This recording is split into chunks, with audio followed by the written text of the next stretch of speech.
J'ai honte, messieurs. Mais je voulais montrer, monsieur Chalamont, que je peux moi aussi faire voter les morts.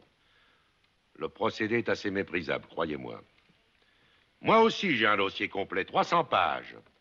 300 pages de bilan et de statistiques que j'avais préparées à votre intention. Mais en écoutant monsieur Chalamont, je viens de m'apercevoir que le langage des chiffres a ceci de commun avec le langage des fleurs. On lui fait dire ce que l'on veut. Les chiffres parlent, mais ne crient jamais. C'est pourquoi ils n'empêchent pas les amis de monsieur Chalamont de dormir. Permettez-moi, messieurs, de préférer le langage des hommes. Je le comprends mieux. Pendant toutes ces années de folie collective et d'autodestruction, je pense avoir vu tout ce qu'un homme peut voir. Des populations jetées sur les routes, des enfants jetés dans la guerre, des vainqueurs et des vaincus finalement réconciliés dans les cimetières, que leur importance a élevé au rang de curiosité touristique. La paix revenue, j'ai visité les mines. J'ai vu la police charger des grévistes. Je l'ai vu aussi charger des chômeurs. J'ai vu la richesse de certaines contrées et l'incroyable pauvreté de certaines autres. Eh bien, durant toutes ces années, je n'ai jamais cessé de penser à l'Europe.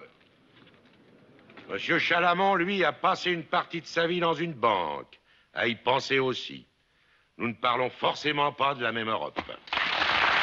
Nous penserons d'abord à la France. Mais vous n'avez pas le monopole de l'Europe, nous y pensons aussi.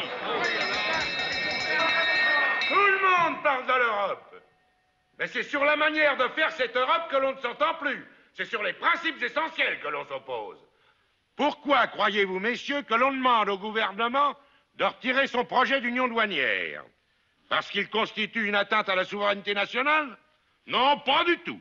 Simplement parce qu'un autre projet est prêt. C'est faux! Un projet qui vous sera présenté par le prochain gouvernement. Monsieur le Président, je vous demande la permission de vous interrompre. Ah non! Et ce projet, je peux d'avance vous en dénoncer le principe. La constitution de trusts horizontaux et verticaux et de groupes de pression qui maintiendront sous leur contrôle non seulement les produits du travail, mais les travailleurs eux-mêmes. On ne vous demandera plus, messieurs, de soutenir un ministère, mais d'appuyer un gigantesque conseil d'administration.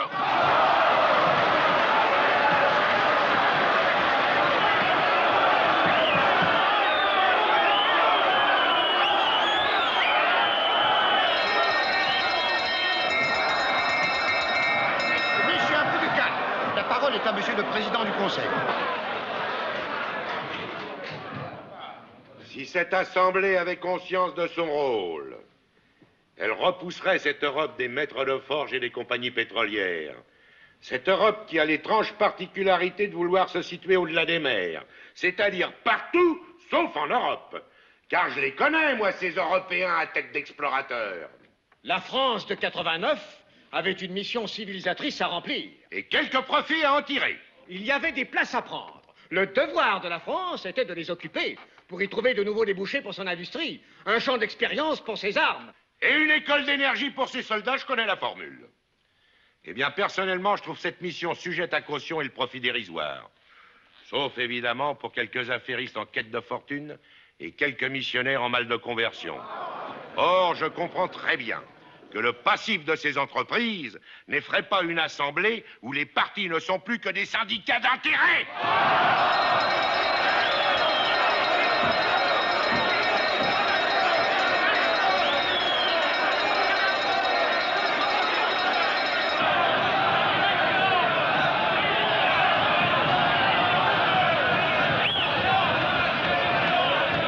Et du coup, c'est un suicide.